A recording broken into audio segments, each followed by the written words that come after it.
Hey everyone, how's it going? My name is James and welcome back to Soundline.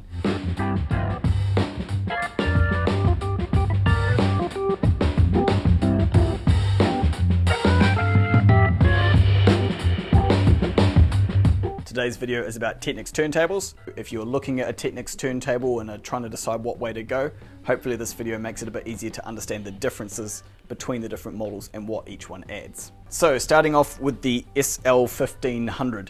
This is a great wee turntable. It's actually pretty much an SL1200 Mark 7 DJ turntable in disguise.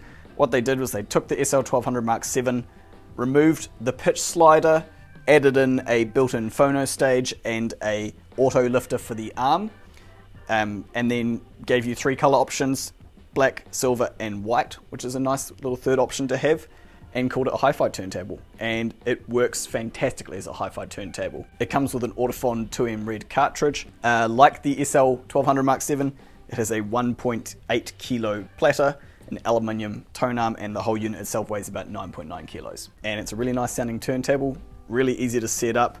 The fact that it's direct drive means it gets up to speed basically in an instant. You got 33, 45 and 78 to choose from. Awesome wee unit. Good place to start. So the SL1200 GR2 series, this is leaning on the fame and the recognition of the SL1200 name, that famous DJ turntable that everyone knows about, really well built turntable. As we said, the SL1500 basically was an SL1200 in disguise. This one takes it up a notch. It makes the platter heavier, so now you've got a 2.5 kilo platter. They add the pitch slider back in, which is really just there to make it look like an SL1200. It does work, it's the real pitch slider, but when you're listening to music, most of the time you're not going to be using a pitch slider. Again, aluminium tone arm. It's got a much better VTA adjustment, so this one and the DJ one, you release the lock and simply lift the whole tone arm assembly up or down by hand. This one, it has the rotation that allows you to really finely dial in that VTA adjustment, so a bit more focused on hi-fi obviously. It has a better internal power supply for more speed accuracy. It has the strobe that allows you to double check that the speed is absolutely perfect with the little glowing light here. And it's also got silicone insulated feet on the base of the turntable, so it's less prone to interference from outside vibrations. If there's any confusion between the 1200 and the 1210, 1210 means black, 1200 means silver. Right, so now moving on to the SL1200G. This is their current top of the line SL1200 type turntable that you can buy.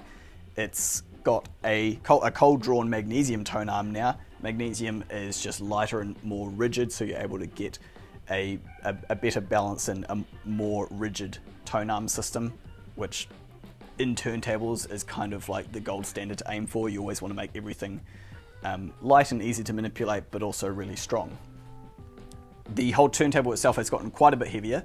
It is now a 4-layer chassis and it weighs about 18 kilos.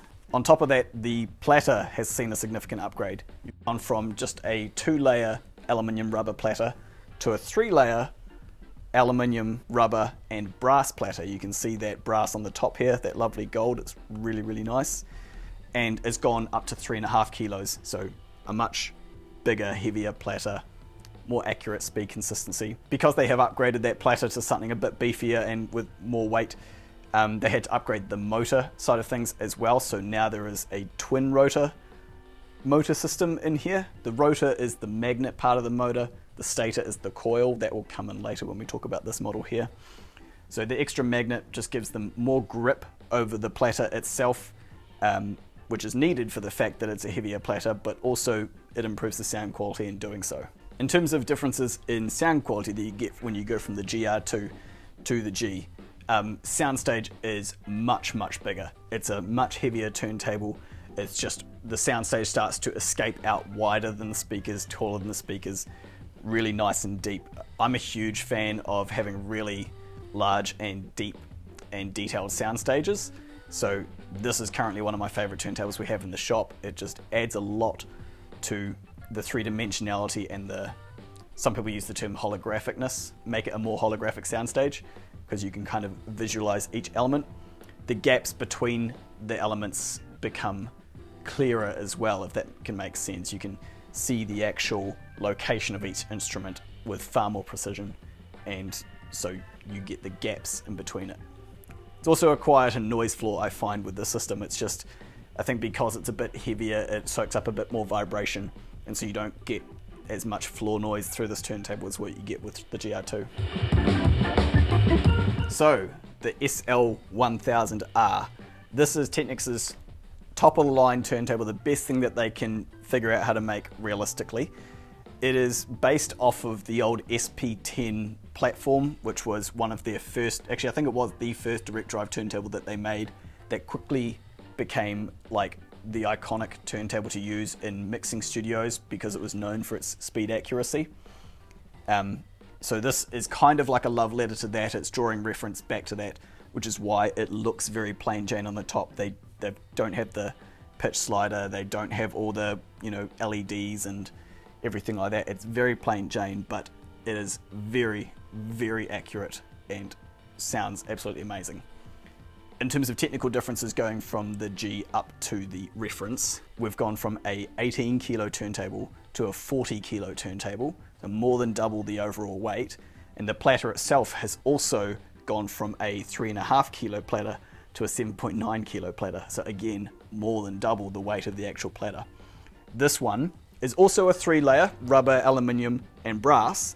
The brass element, however, is much thicker, and it has tungsten inserts in it for added weight and inertia, and it's hand balanced as well. So each one of these platters is hand balanced at the factory, and there is only one way that this platter can actually mount onto this turntable so that it always mounts in the correct location every single time.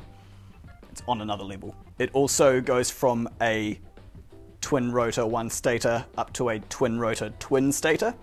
Obviously much heavier platter. Again, same principle as before. When you've got a heavier platter, you need more power and more grip over the turntable or over the platter itself. So now we've got 2 lots of windings and 2 magnets providing a really good grip on that platter, resulting in just, you know, a more accurate reproduction of the music that is on the vinyl. We don't have it up on the top shelf here at the moment, but this whole unit also has an outboard power supply. It's got its own special link that goes between the turntable, and it is also built very, very well and has ridiculously accurate output on it. And one further thing, the feet that are on it are an upgrade. The feet on this, the isolators, they use something called A-gel. I honestly don't know the molecular difference between them, but I'm sure you're going up to 40 kilo turntable, the best one they can make, the isolation feet that they put on the turntable are going to be a big upgrade as well. So in terms of configurations for this turntable, there's just a few other cool things that you can do with this if you're playing in this level.